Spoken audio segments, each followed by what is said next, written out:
co-authors.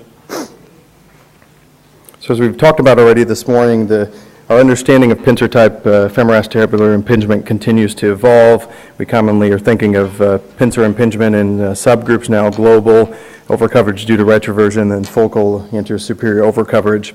Our radiographic parameters of pincer impingement have been refined significantly, and we'll talk a little bit about that.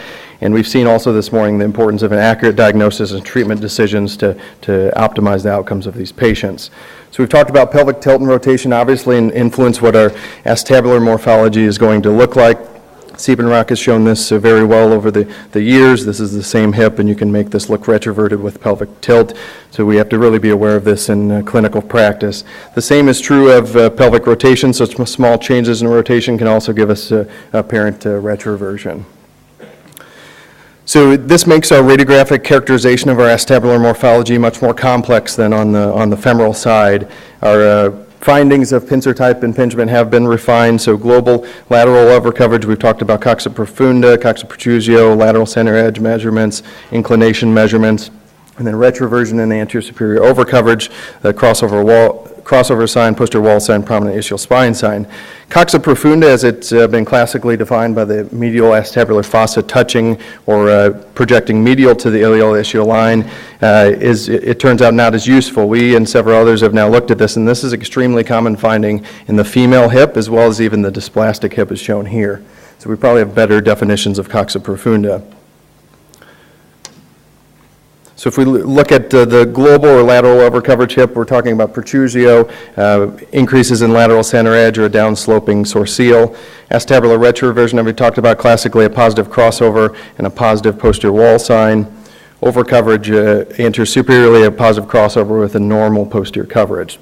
The problem with these also are fraught with problems. Zaltzes showed that the crossover sign can be due to prominence of the ischial spine, so overestimating the apparent retroversions that's there. Chris Larson's study shows that even in hips with normal three-dimensional coverage, crossover signs and posterior wall signs remain fairly common. So when we're thinking about treating the pincer type hips, we have to remember there's really less evidence for Pincer FAI as a cause of OA than for the CAM. There's several studies now showing over-resection can be clearly associated with poorer outcomes. So this really pushes us to further understand and characterize our Pincer subtypes in order to optimize our patient outcomes.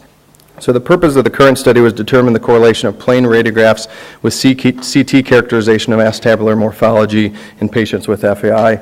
To answer the question, are radiographs adequate to determine acetabular morphology to guide our treatments? So we looked at 40 consecutive FAI patients, low-dose CTs equivalent to 3 or 4 AP pelvis radiographs. We utilized virtual AP pelvis radiographs that allowed us to have a perfect pelvic tilt and rotation regardless of what was seen clinically. And then we confirmed the comparability of these radiographs to their clinical radiographs. We defined 3 pincer subtypes like I've talked about. So global or lateral overcoverage by lateral center edge above 40 or downsloping inclination, retroversion and anterior superior overcoverage as I've talked about already. So CTs were analyzed with the software analysis. We defined overcoverage as 2 consecutive 15-minute clock-faced positions of overcoverage, and this is relative to normative data that Chris's group has worked into this program. So you can see the band of normal coverage in the gray for that hip, and then the dots are the actual patient's hip projecting outside that. So if we looked at our cohort, average age 25.1, a little bit of a female predominance in this cohort. And then if we look at our results, so 19 of the 40 hips analyzed had plain radiographic evidence of a pincer morphology. This is relatively evenly distributed in these 3 types. If we compare that to CT showed about 40% had pincer morphology, and only about 73.7% of those with plain radiographic findings had actual CT confirmation of pincer morphology. So if we look at the subtypes individually, global or lateral overcoverage, so there were 5 of these hips, and these are actually fairly consistent with our CTs. So all were confirmed on CT. CT does help us to define the variable extent of this coverage. So in the right there on the upper side, you see a globally overcovered hip, and then on the lower side, you see sort of a focal lateral overcoverage pattern. If we look at those with overcoverage due to acetabular retroversion, plain radiographs did not perform as well. So only 4 of the 7 plain radiographs with this finding were confirmed on CT.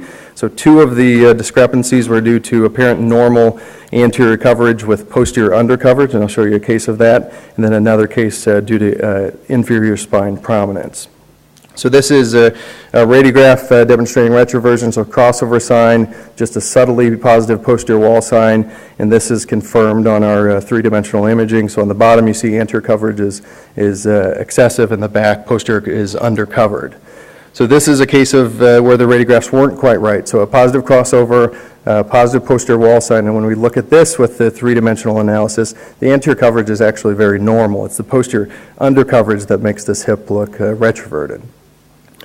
2 other cases had normal radiographs by our definitions, but had retroversion overcoverage on the CT. So here's one of them, very close to being a crossover, but no crossover as you go out to the lateral sourceal.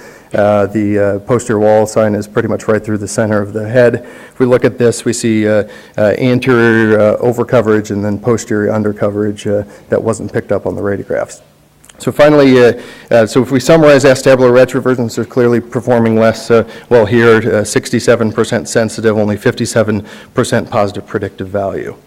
And then our final group, 7 hips with anterior superior overcoverage, 71% of these were confirmed. Discrepancies occurred in 2 cases, and again for the same reasons.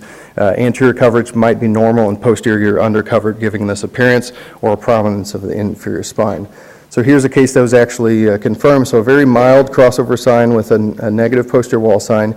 If we look at this, we see overcoverage anteriorly in the bottom image, and then posterior coverage is within the sort of band of normal. So in summary, we saw limited correlations between planar radiographs and CTs.